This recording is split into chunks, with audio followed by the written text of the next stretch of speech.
My sister faked a cancer diagnosis for money. My sister cried when she told us she had cancer. Not quiet tears, not scared tears. The kind of tears that make a whole room stop breathing. And for 8 months, every person in our family opened their wallets, their homes, and their hearts for her. Then I found the pharmacy receipt. And everything we thought we knew about my sister fell apart. My name is Claire, and until last year, I would have sworn my younger sister Megan was the most fragile person in our family. Megan was 34, 2 years younger than me, and she had always had a way of making people feel responsible for her. When we were kids, if she forgot her homework, Mom blamed me for not reminding her. If she cried at a birthday party, Dad would buy her a new toy on the way home. If she got caught lying, somehow the conversation always ended with everyone discussing how overwhelmed she must have been. I loved her anyway. That's what family does. You love people even when they exhaust you. Megan had a dramatic streak, but she was my sister. She was the girl who climbed into my bed during thunderstorms. The girl who called me crying after her first breakup. The girl who once drove 3 hours to sit with me after my miscarriage, even though she barely knew what to say. So when she called a family meeting on a rainy Sunday afternoon, I showed up. Mom and Dad were already there when I arrived. My older brother, Aaron, sat on the arm of the couch with his wife, Linda, beside him. Megan's husband, Kyle, stood near the kitchen doorway, pale and stiff, like someone had drained all the blood from his face. Megan sat in Dad's recliner, with a blanket wrapped around her shoulders. That should have been my first clue. It was June. She looked at all of us and said, "I didn't want to tell anyone until I knew more." Mom leaned forward. "Tell us what, sweetheart?" Megan covered her mouth. Her shoulders shook. Kyle walked over and put his hand on her shoulder, but she flinched like even that was too much. "I have cancer," she whispered. Mom made a sound I had never heard from her before. Dad stood up, then sat back down, like his legs had given out. I froze. Aaron said, "What kind?" Megan swallowed. "Ovarian, they found it late." Late. That word landed in the room like a stone. She told us the doctors were still doing tests. She said treatment would start soon. She said she didn't know how much insurance would cover. Kyle stared at the floor the entire time. Mom moved first. She crossed the room and wrapped Megan in her arms. "My baby," she sobbed. "My poor baby." And that was it. From that moment on, Megan became the center of our family. At first, none of us questioned anything. Why would we? She was sick. She sent updates in the family group chat. "Blood work today, pray for me. Doctor says treatment will be aggressive. Too tired to talk, love you all." Sometimes she sent photos from waiting rooms, a close-up of her wrist with a hospital bracelet, a picture of her hand holding Kyle's, a selfie with red eyes and no makeup. Mom started going to her house 3 days a week to cook and clean. Dad paid their mortgage for July. Aaron and Linda organized a meal train. I set up the fundraising page. That part still makes me sick. I wrote the description myself. My sister Megan is facing the fight of her life. I added pictures of her smiling with her kids. I wrote about her being a devoted mother, a loving daughter, a brave woman facing impossible circumstances. Within a week, we had raised $18,000. By the end of the month, it was nearly $40,000. People donated from church, from old workplaces, from high school, from our parents' neighborhood. A woman who had babysat us 30 years earlier sent $50 and wrote, "Praying for your sweet girl." Megan responded to every donation with heart emojis and messages about strength. I thought she was brave. I thought she was scared. I thought we were helping save her life. But slowly, small things started bothering me. The first was Kyle. He didn't act like a husband whose wife was dying. He acted like a man trapped in a room with a secret. Whenever Megan talked about appointments, he got quiet. When Mom asked him direct questions, he gave short answers. "How did the oncologist appointment go?" Mom asked one evening. Kyle glanced at Megan. She answered before he could. "Hard, really hard." Mom nodded. "What did they say about surgery?" Megan pressed her fingers to her temple. "Mom, please, I can't go through all the details again." Kyle looked relieved. I noticed, but I ignored it. Because noticing something and admitting what it might mean are two very different things. Then there were the treatments. Megan said she had chemo every other Thursday. But she never lost her hair. When Linda gently asked about it, Megan snapped, "Not everyone does. Maybe don't make me feel bad for not looking sick enough for you." Linda apologized immediately. We all did. After that, no one asked again. Megan started wearing scarves anyway. Soft floral scarves, expensive ones. She said her scalp was sensitive. Mom bought her 6 more. Then came the vacation. Megan posted a picture from a beach resort with Kyle and their 2 kids. The caption said, "Making memories while I still can." I cried when I saw it. Then I noticed the resort tag. It was one of the most expensive beach hotels in the state. When I called her, she said a friend had gifted them the trip. "What friend?" I asked. She paused. "Claire, do you really want to interrogate a cancer patient about a family trip?" I felt ashamed. That was Megan's gift. She could make your concern feel like cruelty. The money kept coming in. Then came the twist I still wish I had missed. Mom called me one Tuesday morning, crying so hard I could barely understand her. "She needs another treatment," Mom said. "It's experimental." "How much?" $30,000. I sat down at my kitchen table. $30,000. She says insurance denied it. "Claire, your father and I have some savings, but not enough." I closed my eyes. My parents were retired. Dad had worked 40 years at a power company. Mom had taught preschool. They were comfortable, not wealthy. "What exactly is the treatment called?" I asked. "I don't know," Mom said. "Something new. She said the doctor recommended it." "Which doctor?" Mom went quiet. Then she said, Megan didn't want to overwhelm me with details. That was the first time I let myself feel angry. Not suspicious. Angry. Because if you need $30,000, details matter. I called Megan. She didn't answer. I texted her. No response. That evening, she sent a message to the family group chat. "I hate asking this, but my life may depend on a treatment insurance won't cover. Please don't make me explain every painful detail. I'm tired, I'm scared, and I need my family." Mom replied first, "We will figure it out, baby." Dad replied next. "Whatever it takes." Aaron wrote, "Will help." I stared at my phone. My thumbs hovered over the keyboard. Finally, I typed, "Can you send us the name of the treatment and the clinic?" 3 dots appeared. Then disappeared. Then appeared again. Megan replied, "Wow." 1 word. Then another message. I never thought I'd have to prove my illness to my own sister. Within seconds, Mom called me. "Claire, why would you say that?" "Because $30,000 is a lot of money." "She is dying." "We don't know that." The silence on the line was sharp. Mom whispered, "How can you say something so cruel?" That night, I became the villain. Aaron called and told me I needed to back off. Linda privately texted me, "I understand why you asked, but maybe not in the group chat." Dad didn't call at all. Megan posted a vague Facebook status about how illness reveals who truly loves you. People commented, "Stay away from toxic family." I knew she meant me. And still, part of me wondered if I deserved it. Then 2 weeks later, Megan collapsed at Mom and Dad's house. At least, that's what we were told. I rushed over after Mom called. When I arrived, Megan was lying on the couch with a damp cloth on her forehead. Mom was kneeling beside her, crying. Dad stood by the window with his fist pressed against his mouth. "She fainted," Mom said. Megan's eyes fluttered open. "I'm okay," she whispered. "I just need rest." "Did you call an ambulance?" I asked. "No," Mom said. "She begged us not to." "Megan, you need a hospital." "No," her voice was weak but firm. "I can't afford another bill." "We'll pay it," Dad said immediately. That was when Megan turned her face away. "I don't want to be a burden." Everyone cried. Everyone except me. I stood there looking at her.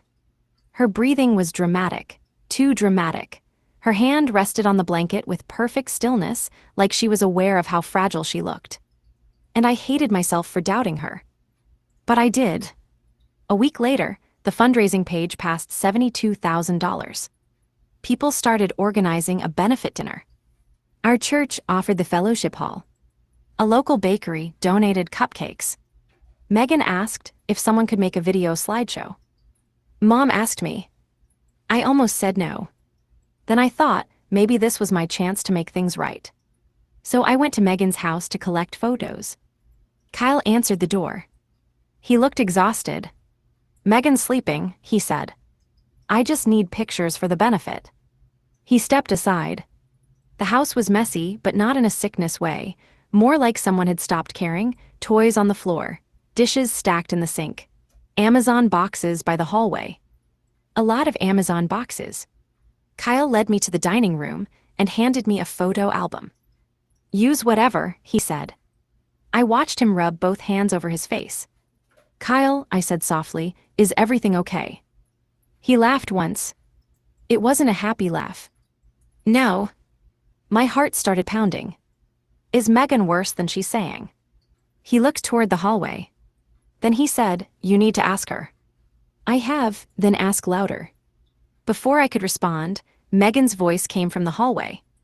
What are you doing here? She stood there in leggings and a sweatshirt, no scarf, no makeup, no weakness in her posture.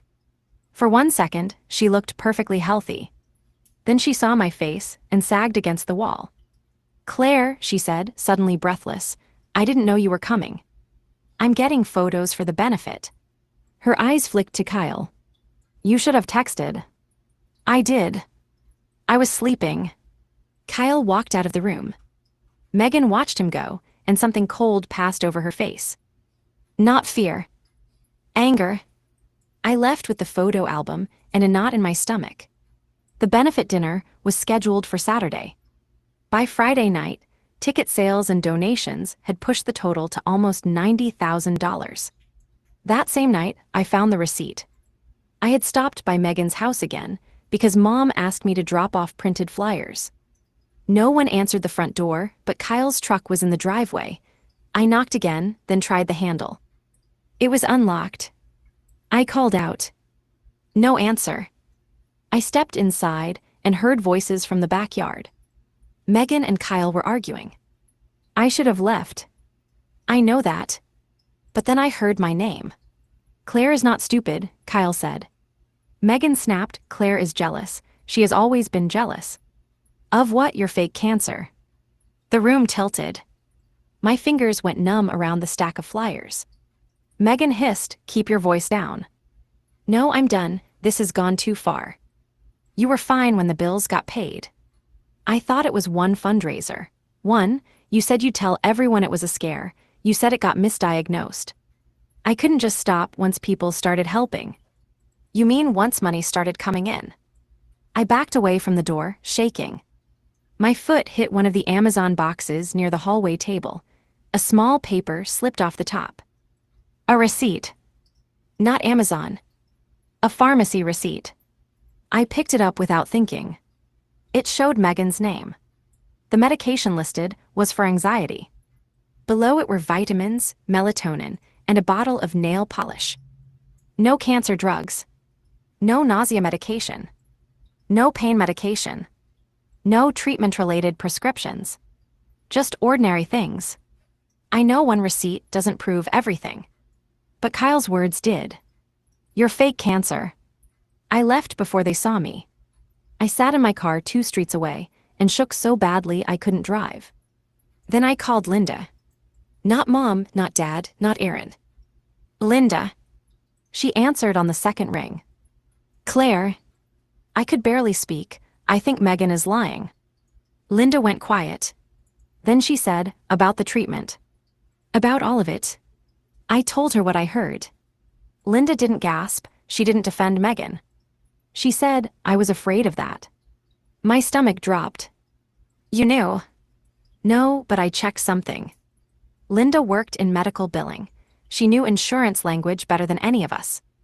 Megan said the experimental treatment was denied by insurance, Linda said. But when I asked what code they used for the denial, she told me I was being invasive. That doesn't prove. I also called the clinic she mentioned. You what? I didn't ask for records. I just asked if they offered the treatment she named. And they had never heard of it. I closed my eyes. There it was. The moment everything changed. The sister I had defended for 34 years had not just lied. She had turned her own family's love into income. The next day was the benefit dinner. I didn't sleep. By morning, I knew what I had to do, but knowing didn't make it easier. I called Kyle first. He answered with one word. Claire, I heard you yesterday. Silence. I need the truth. He exhaled shakily. She doesn't have cancer. Even though I already knew, hearing it out loud broke something in me. Did she ever? No. Why? He was quiet for so long I thought he'd hung up. Then he said, debt, credit cards, personal loans, she was drowning, I didn't know how bad it was. Then she had a cyst scare, and for 2 weeks we were waiting on results. It came back benign. And she turned that into cancer. She told your mom before the final result. Your mom panicked and offered money. Megan said once she saw how people rallied around her, she couldn't stop. I wanted to scream. Instead I asked, why didn't you stop her?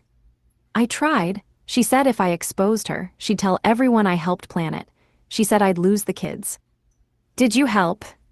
At first I believed her, then I stayed quiet. That was answer enough. I told him he needed to come to the benefit and tell the truth. He said, she'll destroy me. She already destroyed all of us. The benefit hall was full by 5 o'clock. There were balloons, donation jars, casseroles, cupcakes, framed photos, and a banner that said, Fight with Megan. My mother was glowing with grief and pride, accepting hugs like she was hosting a funeral before the death. Dad looked tired. Aaron avoided me. Megan arrived at 6 wearing a pale blue headscarf and loose gray sweater. She leaned on Kyle's arm. The room applauded. She lowered her eyes like a saint. I almost walked out. Then Mom took the microphone. Thank you all for loving our daughter, she said, voice trembling. This has been the hardest season of our lives. Megan wiped her eyes. Kyle stared at the floor. Mom continued, we are believing for a miracle. People murmured amen. Then Mom looked at me. Claire made the slideshow. My feet felt nailed to the floor. Everyone turned. I had the laptop connected to the projector. On the screen was the opening photo of Megan as a little girl, missing her 2 front teeth, holding a stuffed rabbit. For one unbearable second, I saw my sister. Not the liar. The little girl. The one I had loved. And I almost protected her. Then Megan looked at me. There was fear in her eyes. But behind the fear was warning. Don't you dare. I stepped up to the microphone. My voice shook. I did make a slideshow. Mom smiled through tears. But I can't play it. The room shifted. Megan went still. I looked at my parents. I'm sorry. Mom frowned, Claire. I turned to the crowd. My sister does not have cancer. The silence was instant. Total. Then Megan made a sound like she'd been slapped. How could you? She cried. Mom grabbed the back of a chair. Dad stared at me like he didn't recognize me. Megan stood, suddenly not weak at all. She's lying, she shouted. She has been trying to make this about herself from the beginning. People began whispering. I pulled the folded pharmacy receipt from my pocket. This isn't enough proof by itself, I said, but Kyle told me the truth this morning. Every head turned to Kyle. Megan's face changed. Kyle, she said. It wasn't a plea. It was a threat. Kyle looked at their children sitting near Linda. Then he looked at the donation jars, then at my parents. He stepped forward. She's right, he said. Megan screamed his name. Kyle flinched but kept going. She had a benign cyst scare. She never had cancer. There was no chemo, no experimental treatment. We used the money for debt. Mom dropped into a chair. Dad whispered no. Megan started sobbing, but no one moved toward her this time. That was the first time in my life I saw my sister cry and receive nothing. No arms. No comfort. No rescue. Just the sound of people realizing they had been used. Aaron stood up slowly. "How much?" he asked. Megan covered her face. Kyle answered, "Almost all of it." Dad walked to the donation table and began putting lids on the jars with shaking hands. The pastor approached him quietly. "We'll return tonight's donations," Dad said. His voice was flat. "All of it?" Megan turned to Mom. "Mom, please, I was scared." Mom looked up at her. "Of cancer." Megan sobbed harder. "No, of losing everything." Mom's face crumpled. "So you made us believe we were losing you." That line broke the room. People started leaving. Some cried, some looked furious, some asked for refunds. One woman said she had donated money from her own chemo fund because she thought Megan needed it more. Megan ran out. Kyle followed, but not quickly. The aftermath was worse than the reveal. The fundraiser platform froze the account after multiple reports. People demanded their money back. Some were kind. Most were not. Our parents repaid several elderly church members out of their savings because they couldn't bear the shame. Dad stopped speaking for almost 2 weeks. Mom stopped going to Megan's house. Aaron said he never wanted Megan around his kids again. Kyle filed for separation a month later. And Megan, at first, she blamed me. She sent texts that swung between rage and desperation. "You ruined my life. You always hated me. You don't understand how scared I was. I was going to pay it back. You made everyone abandon me." I didn't respond. Then one night, she showed up at my door. She looked smaller than I remembered. No scarf, no performance. Just messy hair, swollen eyes, and a woman standing in the wreckage of her own choices. "I need my sister," she said. I wanted to slam the door. I wanted to hug her. Both feelings were true. Instead, I said, "You needed a sister 8 months ago. What you wanted was an audience." She cried quietly. For once, it didn't feel like a weapon. "I don't know how to fix it," she whispered. "You start by telling the truth to everyone. Publicly, you return what you can, you get help, real help, and you stop making other people responsible for rescuing you." She nodded like a child. "Will you come with me?" I shook my head. "No, this time you go alone." 2 weeks later, Megan posted a video. No makeup, no scarf, no dramatic music. She admitted she had lied. She apologized to the church, the donors, our family, and every real cancer patient whose pain she had exploited. It wasn't enough. Of course it wasn't. Some people forgave her. Some never will. She got charged after several donors filed complaints. Because she cooperated and began repayment, she avoided jail, but she received probation, community service, and a restitution order that will follow her for years. Mom still cries when someone mentions cancer. Dad sold his fishing boat to rebuild part of their savings.